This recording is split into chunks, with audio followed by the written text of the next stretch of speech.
안녕하세요. 역사돋보기입니다. 수렴청정이라고 들어보셨나요? 국왕이 모든 정치를 주관해야 하는 전근대 전제군 주제에서 국왕이 어떠한 이유로 정사에 임하지 못할 경우 국왕의 친어머니나 양어머니 혹은 할머니가 국왕을 대리하여 정사를 주관하는 형태를 말합니다. 국왕이 피치 못한 사정으로 정사에 임할 수 없다는 특수한 상황이라는 전제가 있지만 수렴청정을 행하는 대비들은 필연적으로 권력투쟁의 한 가운데 있거나 정치적 야욕이 대단해서 한국사에서 매우 높은 존재감을 발휘한 여성들입니다. 권력을 장악해 국가를 좌지우지했던 수렴청정의 여인들로 누가 있는지 시대순으로 살펴보겠습니다. 우리나라에서 문헌상 기록된 최초의 수렴청정은 고구려 6대왕 태조왕입니다. 태조왕이 등극했을 당시 나이가 7살이었습니다. 그래서 태조왕의 모후가 섭정을 했다는 기록이 삼국사기에 나와있죠. 삼국사기에는 태조왕의 가계가 1대 주몽부터 5대 모본왕까지의 가계와 직접적인 혈연 관계를 규정하고 있지만 태조왕의 태조는 국가의 시조에게 붙여지는 묘호라는 점, 그리고 태조왕부터 계류부 고씨가 왕위를 세습했다는 점, 그 이전까지 고구려 왕실의 성씨는 해씨였다는 점, 5대왕 모본왕이 피살되었다는 점에서 과연 태조왕이 그 이전의 왕계와 얼마나 관련이 있는지 정확히 모르는 것이며 어쨌든 부족 찬탈이 이루어졌다는 걸 짐작해볼 수 있습니다. 태조왕이 어려 섭정을 맡았다는 태조왕의 모후는 부여 사람이라고 해서 부여태후라고 하는데, 그렇다면 태조왕의 등극 과정에서 계류부 고씨가 부여의 도움을 받았는지도 모르는 일이죠. 다만 부여태후가 수렴청정을 하면서 어떤 정책을 펼쳤는지 그리고 언제까지 섭정을 했는지는 기록된 바가 없습니다. 그 다음 수렴청정은 신라의 전성기를 이끈 신라의 24대왕 진흥왕의 어머니 지소태후입니다. 진흥왕도 540년 즉위 당시 나이가 7살이라 어머니 지소태후가 섭정을 맡았습니다. 지소태후는 원로귀족 겸 원로 장교였던 이사부에게 크게 의지했습니다. 이사부는 일전에 울릉도를 복속시키고 가야를 압박한 공로가 있었고,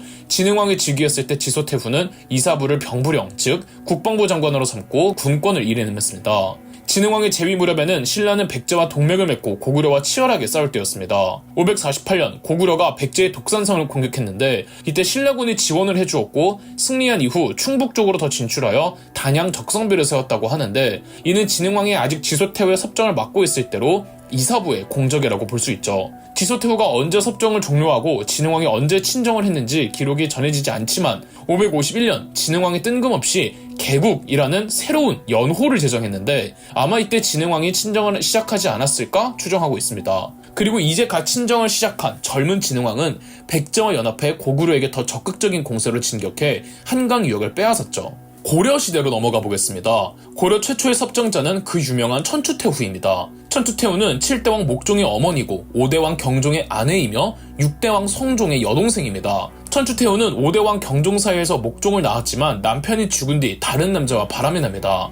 남편 5대왕 경종 사후 천추태후는 절을 많이 다녔는데 그 절에서 만난 승려 김치향이었죠. 6대왕 성종 때는 천추태후가 오빠 눈치 보느라 김치향과 이루어질 수 없었지만 오빠 사후 자기 아들이 왕으로 오른 뒤 김치향과 대놓고 연애를 즐겼죠. 목종은 어리지 않은 나이에 등극했음에도 천추태후가 권력을 장악했으며 이런 천추태후에 힘입어 김치향은 여러 관직을 겸임하며 비선실세의 권신으로 천추태후가 국정을 농단했죠. 기존에 알려지기론 목종은 허수아비에 불과했고 권력을 장악하고 있던 천추태후가 섭정하며 김치향과 더불어 모든 정사를 주관했다고 하죠. 하지만 구체적으로 천추태후와 김치향이 어떤 정책들을 펼쳤는지는 전해지지 않습니다. 목종 때 시행됐던 정책은 대부분 목종의 결정에서 이루어졌죠. 독실한 불교 신자였던 천추태후와 김치향은 불교계의 영향력을 행사했으나 천추태후가 구체적으로 얼마나 정치에 개입했는지는 모릅니다. 다만 천추태후와 김치향 사이에서 아들을 낳았고 두 사람은 김치향의 아들을 차기 국왕으로 밀려고 했는데 서경의 강조가 쿠데타를 일으켜 개경에 들어온 뒤 김치향 일파를 제거하고 천추태후는 물론 7대왕 목종까지 폐위시킨 뒤 유배를 보냈습니다. 심지어 강조는 유배 보낸 목종을 암살했는데 정작 이 모든 원흉인 천추태후만을 살려두어서 대체 강조의 의도는 뭐였는지 역사의 미스테리로만 남아있죠. 고려의 다음 섭정자는 원간섭기 때 몽골인 덕령공주였습니다. 원간섭기 때 고려의 국왕들은 반드시 몽골 원나라 황실의 공주와 혼인해야 했습니다. 덕령공주는 28대왕 충해왕의 아내로 12살의 나이로 즉위한 친아들 29대 충무왕과 마찬가지로 12살에 즉위한 양아들 30대 충정왕 때 섭정을 맡았습니다. 29대 충무왕이나 30대 충정왕은 31대 공인왕의 직전의 국왕들로 이 시기가 고려 조정에서 친원파 권문수족들의 횡포가 극에 달할 때였습니다. 그 중심에 기철이 있었죠. 기철의 여동생이 기황후로 원나라 황제의 황후잖아요. 기철 등의 권문세족들은 기황후를 통해 고려 국왕을 교체할 정도로 권력이 막강했는데, 비록 기철 등의 권문세족들이 친원파이고 섭정자였던 덕령공주는 몽골인이었지만,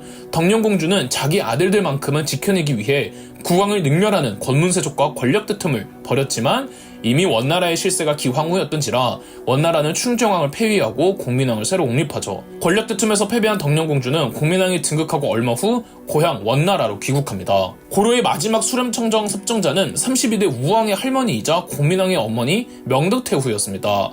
살아가는 노국대장공주를 잃은 뒤 시리에 빠진 공민왕은 그 어떤 여인과도 동침하지 않아 어머니 명덕태후의 속을 많이 썩였는데, 느닷 공민왕이 사가에서 낳은 아이라고 궁궐에 데려온 아이가 있었습니다. 어미는 반야라고 신돈의 여종이었는데, 세간 사람들은 어떤 여인과도 동침하지 않은 공민왕이 어떻게 사가에서 아이를 데려왔는지 의심했고, 공민왕이 자기 아들이라고 데려온 아이가 실은 신돈의 아이가 아니냐고 수군덕댔죠. 저 아이가 공민왕의 아들이 아니라고 가장 주장했던 사람이 명덕태후였습니다. 그런데 1374년 공민왕이 피살됐단 말이죠. 공민왕 피살 사건을 빠르게 수습한 권문세족 이이님은 출신 의심을 받던 그 아이를 32대 우왕으로 옹립했습니다.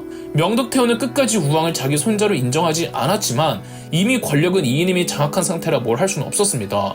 우왕이 즉위할 때 나이가 10살이었던지라 명덕태후가 섭정을 맡았으나 어디까지나 허수아비였고, 실권은 우왕을 옹립한 이이님에게 있었습니다. 이제 조선으로 넘어오겠습니다. 조선 최초의 수렴청정 사례는 9대왕 성종 때였습니다. 성종은 13살에 등극했습니다. 그래서 당시 왕실의 최고 어른이었던 성종의 할머니 7대왕 세조의 아내 정희왕후가 수렴청정을 실시했습니다. 다만 정희왕후가 수렴청정을 맡은 건 어디까지나 왕실의 최고 어른이기 때문이었고, 그녀 개인적으로는 정서나 권력에 큰 관심이 없었습니다. 정희왕후의 수렴청정은 딱 정통대로 성종이 20살이 될 때까지 7년이었고 7년간 정희왕후가 딱히 무언가를 하지는 않았습니다. 다음 조선의 수렴청정 섭정자는 그 유명한 13대왕 명종의 어머니 문종왕후입니다. 문종왕후 때문에 명종은 마마보이라는 이미지가 있죠. 문종왕후는 11대왕 중종의 아내입니다. 중종에게는 문종왕후 이전 아내에게서 낳은 장남 세자가 있었습니다. 다만 이 아내는 아이를 낳으면서 죽었고, 새로 왕비가 된 문종왕후는 이 세자를 갓난아기였을 때부터 키웠습니다. 그러던 중 문종왕후가 30대라는 굉장히 늦은 나이에 중종의 아들 경원대군을 덜커덕 낳아버린 겁니다. 당연히 문종왕후는 친아들을 키울 수밖에 없었죠. 조선의 조정은 기존의 세자를 지키려는 유님 등의 대윤파와 경원대군을 새로운 세조로 교체하자는 문종왕후와 그녀의 두 남동생 윤원영, 윤원로 등의 소윤파로 나뉩니다. 다만 중종이 죽을 땐 경원대군이 너무 어려 세자가 그대로 12대 인종으로 등극했죠. 인종은 과할 정도로 사람이 착했습니다. 인종은 반대파였던 소윤파에게 어떤 정치 보복도 가하지 않고 오히려 문종왕후를 깍듯하게 모셨죠. 문종왕후도 인종에게 나와 내 아들을 언제 죽일 것이냐, 죽일 거면 빨리 죽여라, 이런 식으로 겁박했다는 야사의 내용도 있고, 자기 멋대로 중종의 장례식 일부 행사를 스킵하는 등 자신의 정치적인 목소리가 결코 약하지 않음을 어떤 식으로든 내비추려고 했답니다. 그런데 인종이 재위기간 8개월 만에 역대 최단기 재위기간으로 사망해서 경원대군이 13대왕 명종이 됩니다. 당연하게도 문종왕후가 섭정을 시작했고, 인종과 달리 문종왕후는 대윤파와 더 나아가 살인파들에게 이 정치적 보복을 가하는 을사사화를 일으켰죠.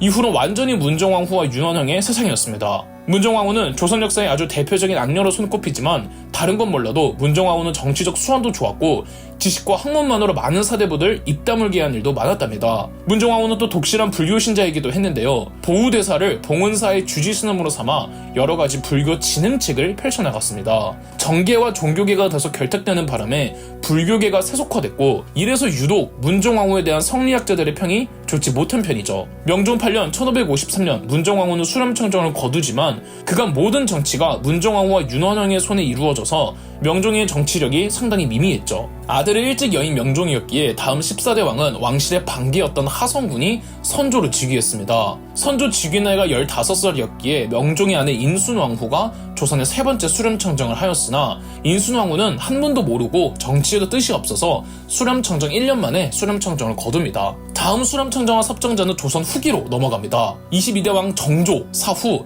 아들 순조가 10살이란 나이에 23대 왕이 되었습니다. 당대 왕실의 최고 어른이었던 21대 왕 영조의 아내이자 정조와 7살밖에 나이 차이가 안 나는 이 정조의 할머니 정순왕후가 섭정을 맡았습니다. 정조와 반대 세력이었던 노론 벽파의 정순왕후는 이전 정조 때의 모든 정책들을 전부 폐기시켜버립니다. 정조가 키워놓은 남인 출신들의 이 정조 측근들을 벼르고 있던 정순왕후는 정조의 측근들 남인들이 천주교 신자들이 많다는 점을 이용해 1801년 천주교 박해 사건, 신유 박해를 일으켜 정조의 측근들의 깡그리 몰아냅니다. 정조의 특수경호부대였던 장효영을 없애버렸고 규장각은 기능도 매우 축소되죠.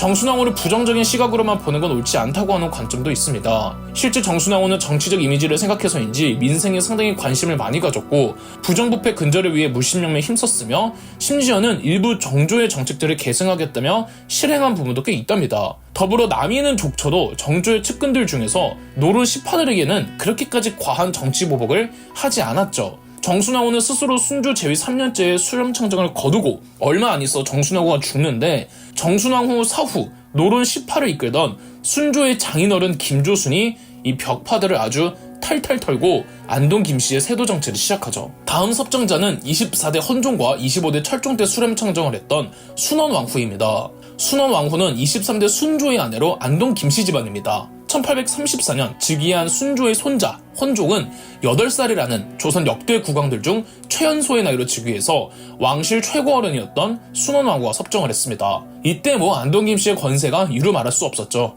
순원왕후는 7년간 섭정을 했는데 헌종의 어머니는 또 풍양조씨란 말이죠. 헌종은 안동 김씨의 권위를 약화시키고자 이 풍양조씨를 통해 정치 대립구도를 만들어 손자 헌종과 사이가 좋지 못했죠. 하지만 헌종은 23살이라 어린 나이에 죽었고 헌종이 아이 없이 죽자 안동 김씨는 평민이나 다름없던 왕실 종친을 25대 왕 철종으로 옹립했습니다. 순원왕후는 철종이 워낙 정치 경험이 없기에 3년간 섭정을 다시 맡아 이 조선에서 유일하게 수렴청정을 2번이나 한 여인이었죠. 조선의 마지막 섭정자이자 한국사의 마지막 수렴청정은 26대 왕 고종 때였습니다. 고종은 12살이란 나이에 등극했는데 그래서 왕실 최고 어른이었던 신종왕후 조씨, 일명 조대비가 섭정을 맡았습니다. 이 조대비가 바로 헌종의 어머니 풍양조씨 가문의 그 여인이었습니다. 다만 신종왕후 조씨의 섭정은 형식적인 것이었고 실상은 고종을 왕으로 옹립했던 고종의 아버지 흥선대원군이 모든 정사를 좌지우지했습니다. 경복궁의 자경전이 흥선대원군이 조대비를 위해 만들어준 처소랍니다. 조대비는 1890년 청일전쟁 4년 전에 죽었으니 꽤 장수한 셈이죠. 그럼 역사돋보기였습니다. 역사돋보기 신간도서 어쩌면 당신이 원했던 고려 갈등사 1, 2권이 출간되었습니다. 고려시대 전체를 총망라하는 역사책으로 고려의 모든 것을 담았으니 많은 관심 부탁드립니다. 온오프라인 매장에서 구매하실 수 있습니다. 저희 역사돋보기가 멤버십 가입을 시작했습니다. 멤버십 가입을 해주신 분들 덕분에 영상 제작에 큰 도움이 되고 있습니다. 감사합니다. 영상 재미있으셨다면 구독과 좋아요, 알림 설정까지 해주시면 감사드리겠습니다.